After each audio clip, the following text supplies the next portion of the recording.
शाह के ऑफिस के बाहर और आज यहाँ पर हो रही है ईद मिलन के डिनर का एहतमाम और यहाँ पे मौजूद है मुख्तलिफ बिल्डर्स जो यहाँ पे ईद की खुशियों को दोबारा करने के लिए मौजूद है। तो आइए हमारे साथ जुड़े रहिए, हम आपको मजीद चीजें दिखाते हैं।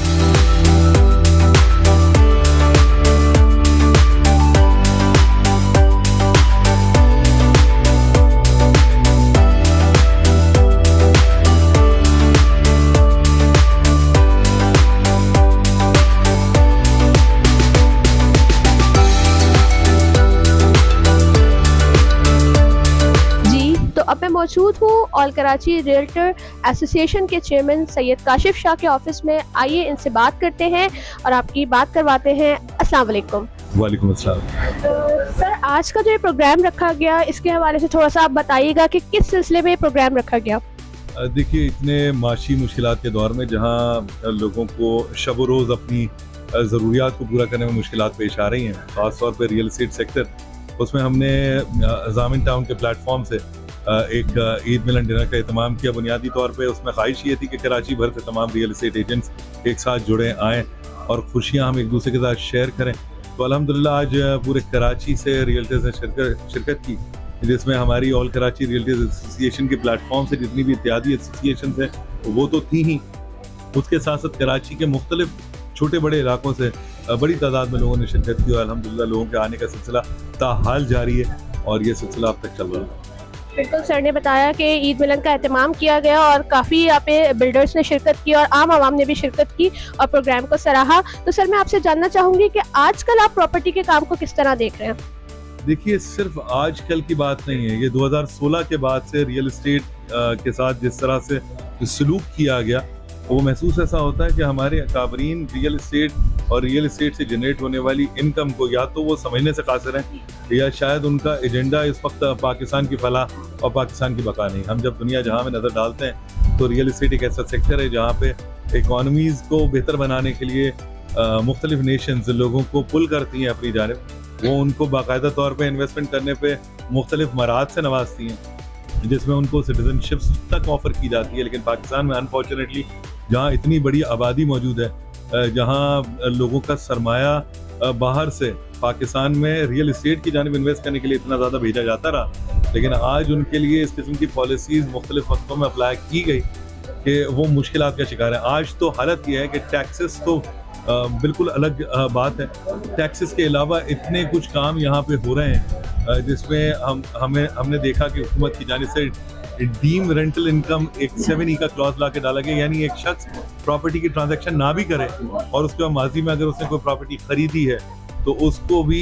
कहा गया कि तुम तसव्वुर कर लो कि इस पे तुम्हारी एक इनकम जनरेट हो रही है और उस तसव्वुराती इनकम पे उससे टैक्सेस की वसूली का सिलसिला शुरू किया गया, जो कि लामहला कारा कानून ही कहलाएगा। इसके अलावा देखिए, स्टैंड अलोन प्रॉपर्टीज़ के काम को हम नहीं देख सकते, रियल एस्टेट को स्टैंड अलोन नहीं देख सकते जब मुल्क में ऐसे ज़राए मौजूद हों जहाँ पे बिना किसी डॉक्यूमेंटेड इकॉनमी के लोग बआसानी सुबह से शाम तक कमा सके, जिसमें फॉरेक्स की ट्रेडिंग हुई, जिसमें गोल्ड की ट्रेडिंग हुई, जिसमें इर्रेगुलर बहुत सारी ग्रे मार्केट्स हैं जिसके अंदर पैसों की ट्रेडिंग होती है। तो वो इन्वेस्टर कभी भी रेगुलराइज मार्केट में या यूँ कहिए जो कदरे रेगुलराइज मार्केट हो वहाँ पे पैसा नहीं डालता। तो ये तमाम वो अवामिल हैं जिसकी वजह से आज रियल एस्टेट सेक्टर जो है वो ताप का शिकार है। बिल्कुल सर ने तो मेरे सवाल का पहले से जवाब दीजिए, लेकिन सर मेरा अगला सवाल यही है आपसे कि हुकूमत की जानिब से जो प्रॉपर्टी पर टैक्सेस लगाए जा रहे हैं तो इसको प्रॉपर्टी की सनत पे इसका क्या असर हो रहा है और क्या नुकसानात हो रहे हैं? देखिए, नेचुरली जब आप टैक्सेस इस नौयत के लगाएंगे जहां इन्वेस्टर्स के लिए कुछ नहीं रहेगा तो इन्वेस्टर्स लामहला उस तरफ इन्वेस्टमेंट से नहीं लेकर आते,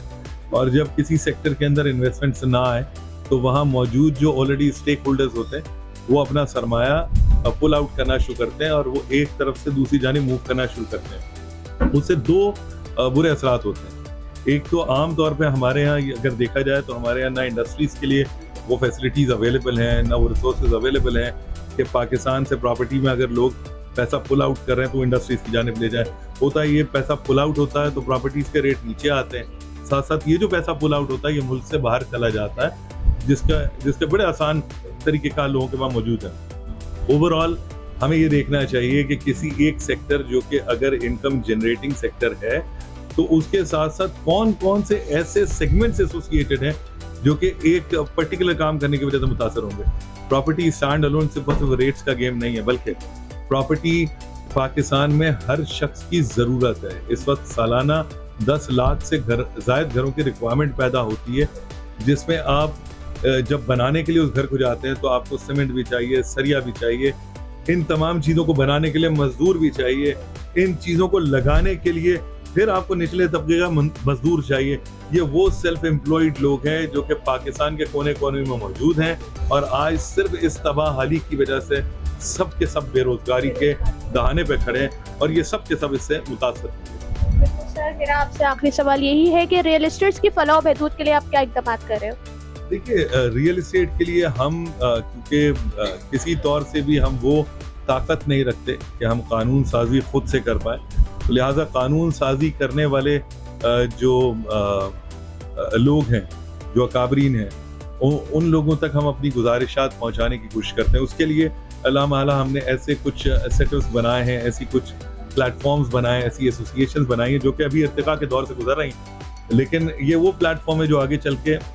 न सिर्फ अपनी मजबूती की वजह से, अपने नंबर्स की वजह से हुकूमती हलकों में अपनी बात का असर रखेंगी, बल्कि यहाँ इतने खूबसूरत जहन मौजूद हैं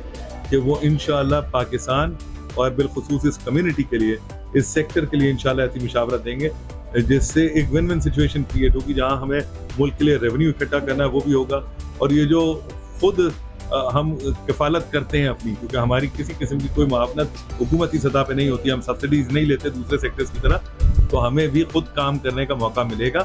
तो मैं ये समझता हूँ ये तमाम वो एक्टिविटीज़ हैं जो कि बेहतरी की जानिब इंशाअल्लाह इस सेक्टर को लेके जाएंगे, लेकिन बुनियादी तौर पे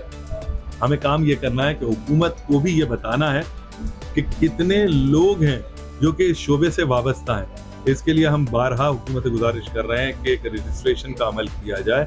एक रियल्टर्स काउंसिल का क़याम अब नागुज़ीर है, जहाँ से आप रियल एस्टेट सेक्टर में जो काम करने वाले लोग हैं उनकी तादाद को न सिर्फ गिन सकें, रिकॉर्ड कर सकें, बल्कि उनको ऑथराइज करें कि उन पे लोग एतमाद के साथ अपना सरमाया लगा सकें। वो सरमाया लगाने वाले जो मुल्क से बाहर बैठे हुए हैं, जब वो मुल्क में सरमाया भेजेंगे इस एतमाद के साथ कि मैं जिन लोगों के साथ काम कर रहा हूँ वहाँ मेरा सरमाया डूबेगा नहीं। तो आप तसव्वुर कीजिए, आज अगर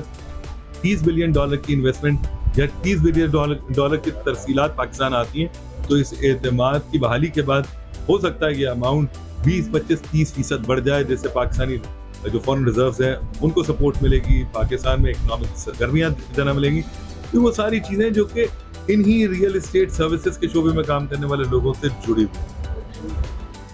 so thank you so much sir, आपने अपने कीमती वक्त से हमें आगाह किया और अपना कीमती वक्त दिया और हमें जो है वो जामिन टाउन के मुतालिक और मुख्तलिफ जो हमारे सवालात हैं उनसे आगाह किया। आपके कीमती वक्त का बहुत शुक्रिया जी। तो अब जो है वो तकरीबन प्रोग्राम का अख्तिताम हो चला है और ये कि आज जो ईद मिलन पार्टी का इनेकाद किया गया था, डिनर का एहतमाम किया गया था जामिन टाउन बाय काशिफ शाह की जानिब से, वो एक बेहतरीन तौर पे जो है वो अख्तिताम पजीर हुआ और तमाम रियल एस्टेट्स और तमाम बिल्डर्स ने यहाँ पर आकर इंजॉय किया। मुझे भी यहाँ आकर, मेरी टीम को यहाँ पर बहुत अच्छा लगा और एक इत्तेहाद में यहाँ पे बिल्डर्स मौजूद थे, और अगर इसी तरह से तमाम बिल्डर्स, तमाम रियल एस्टेट्स जो इत्तेहाद में रहे तो हमारा पाकिस्तान तरक्की कर सकता है। अब अपनी होस्ट शबीरिया खान को दीजिए इजाज़त, तब तक के लिए खुदा हाफ़िज़।